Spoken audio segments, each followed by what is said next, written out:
ये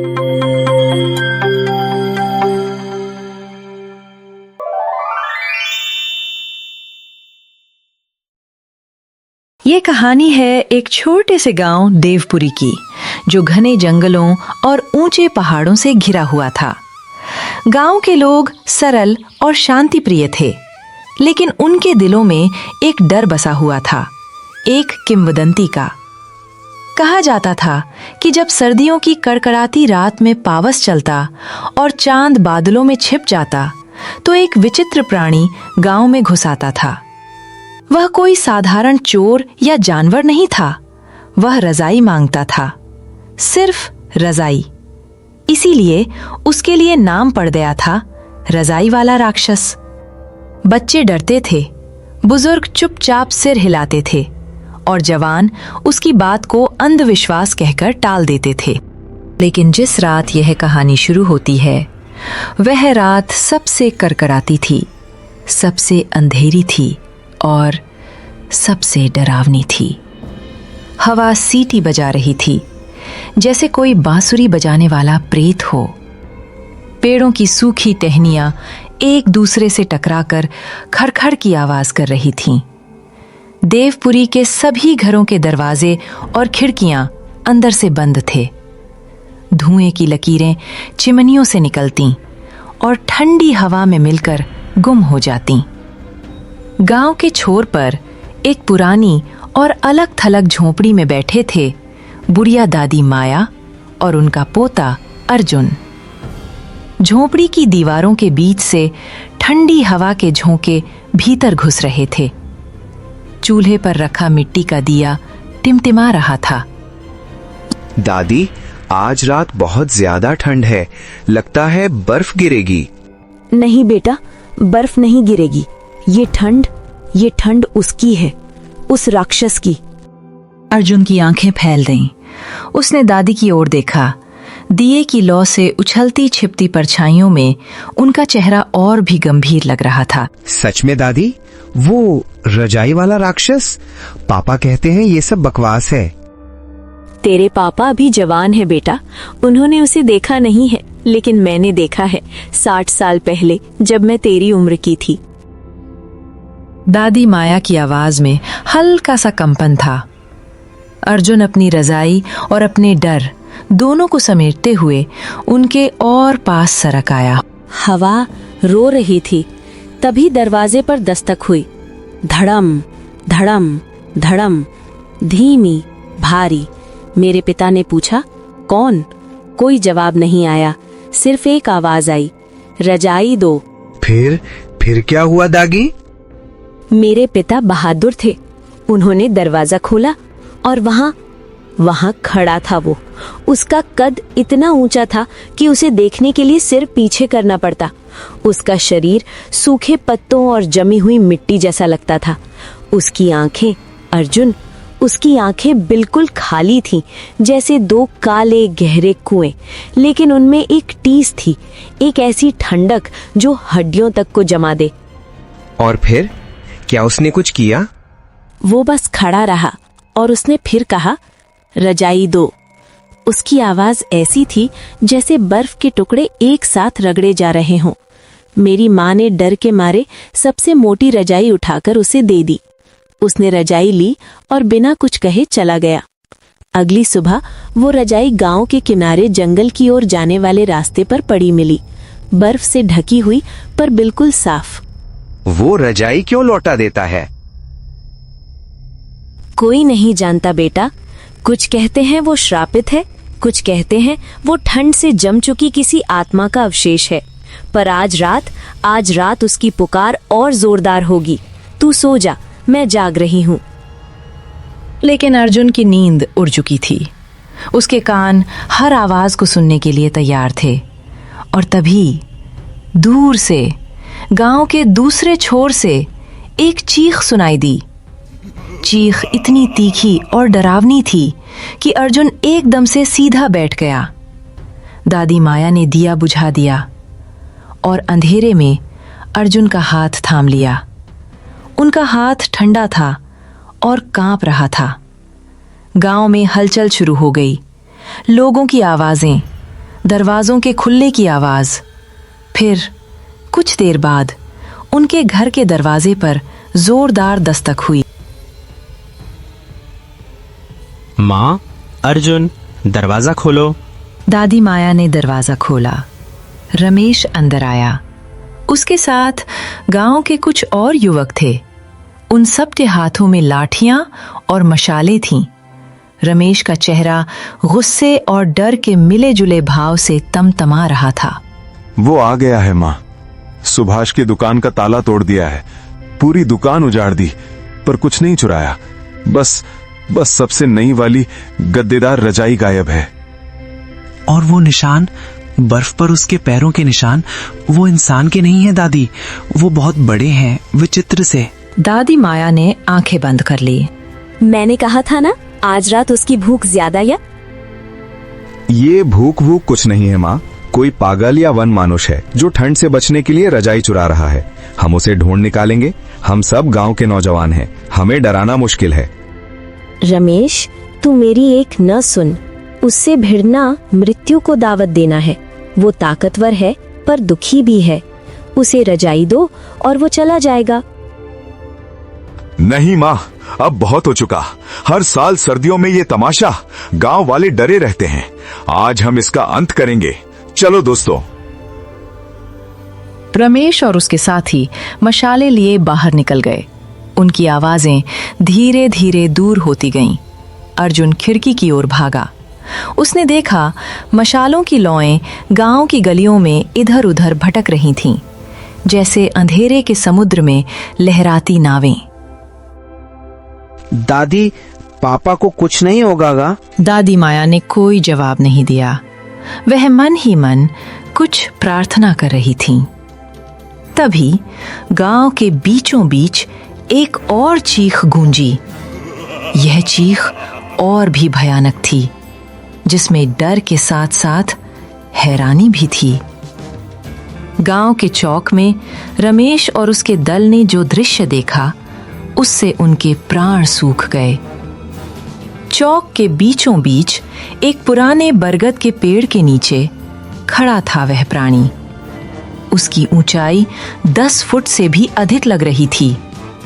उसका शरीर सचमुच जमी हुई मिट्टी, सूखी लताओं और पत्तों से बना हुआ लगता था, जैसे कोई पहाड़ टूट कर चलने लगा हो।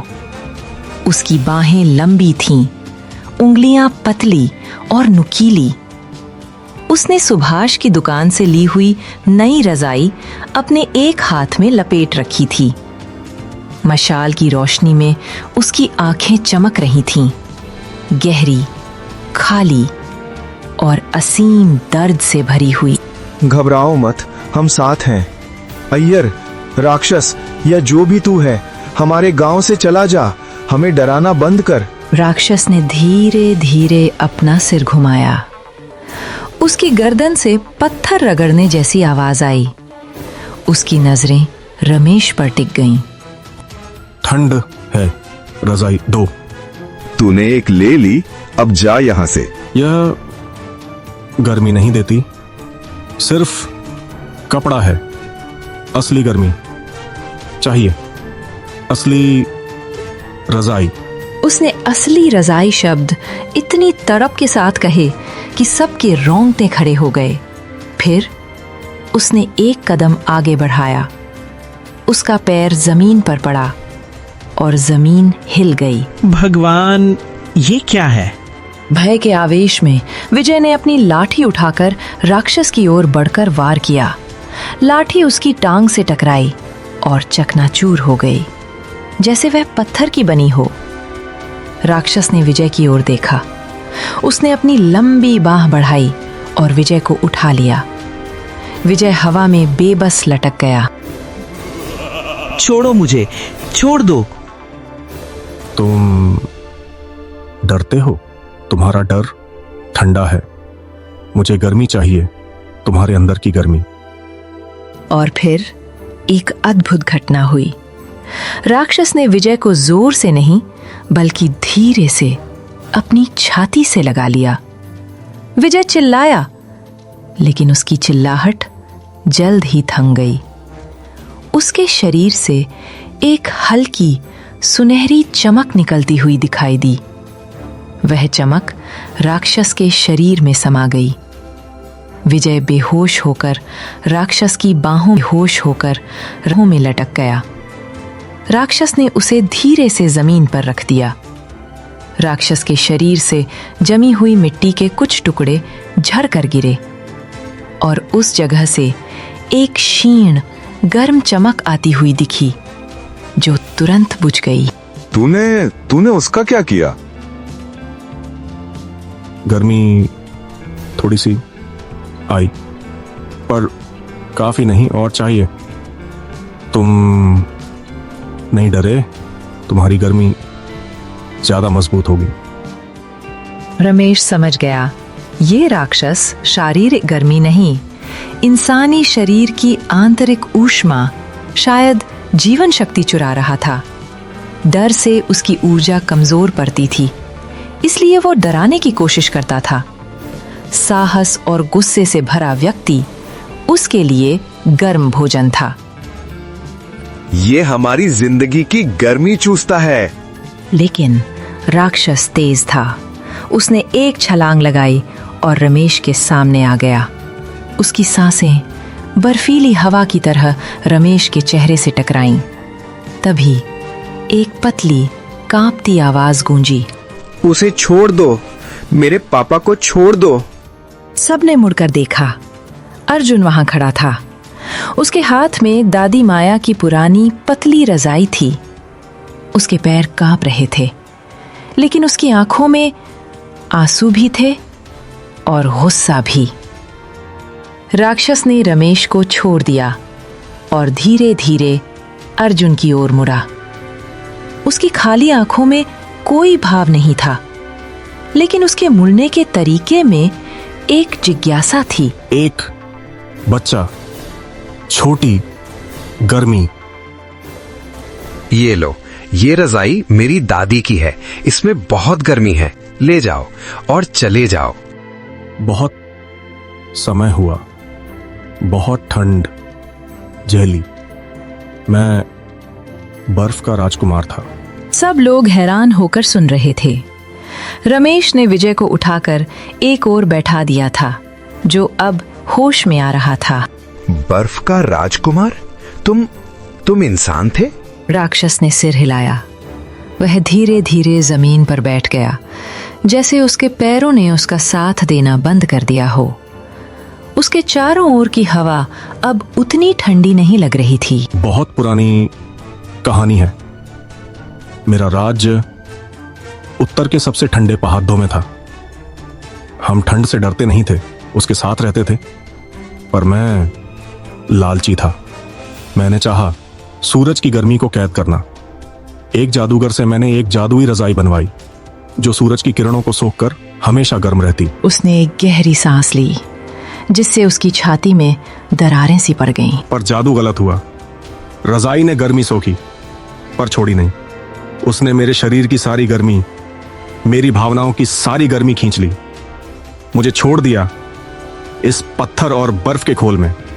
एक श्राप मिला, जब तक कोई बिना डरे सच्चे दिल से अपनी सबसे कीमती रजाई नहीं देगा, मैं इसी तरह ठंड से कांपता रहूंगा और दूसरों की गर्मी चुराता रहूंगा।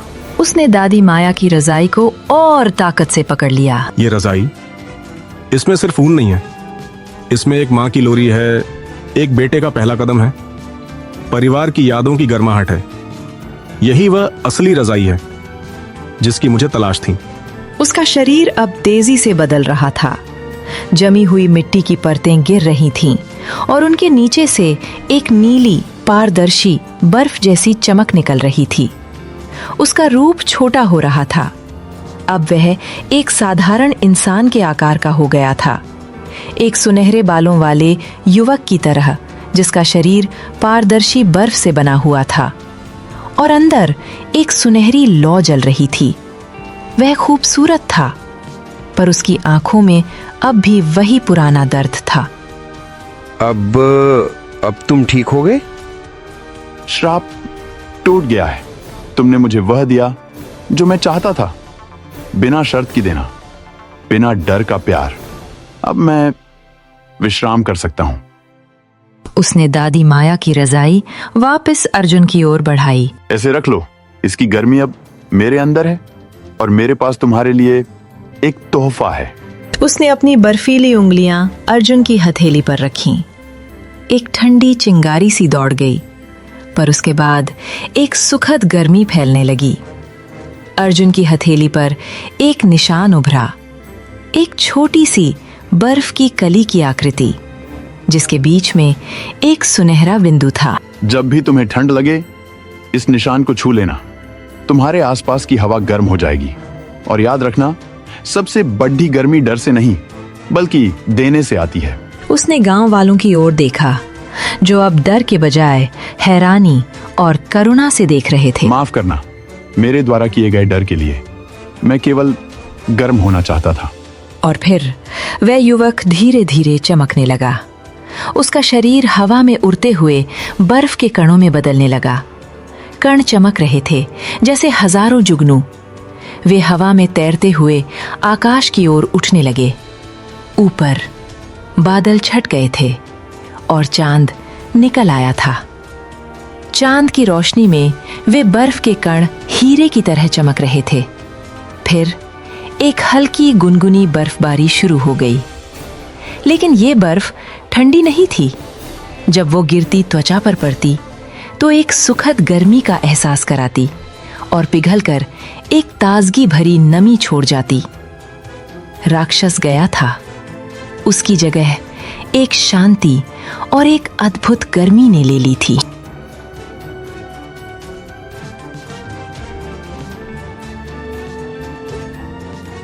अगली सुबह देवपुरी ने जैसे नए सिरे से जन्म लिया।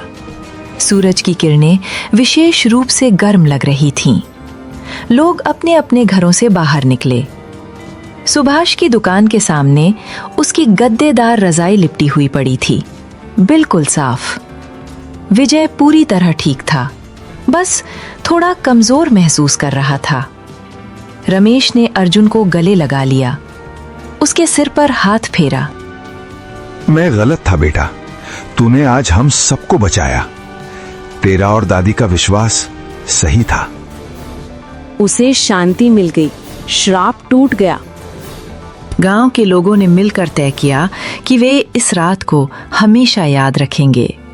उन्होंने उस पुराने बरगद के पेड़ के नीचे एक छोटी सी जगह बनाई, जहां एक पत्थर पर उकेरा गया। यहां बर्फ के राजकुमार ने अपनी गर्मी पाई। सबसे बड़ी रजाई दिल की होती है। अर्जुन अक्सर उस निशान को देखता जो उसकी हथेली पर था।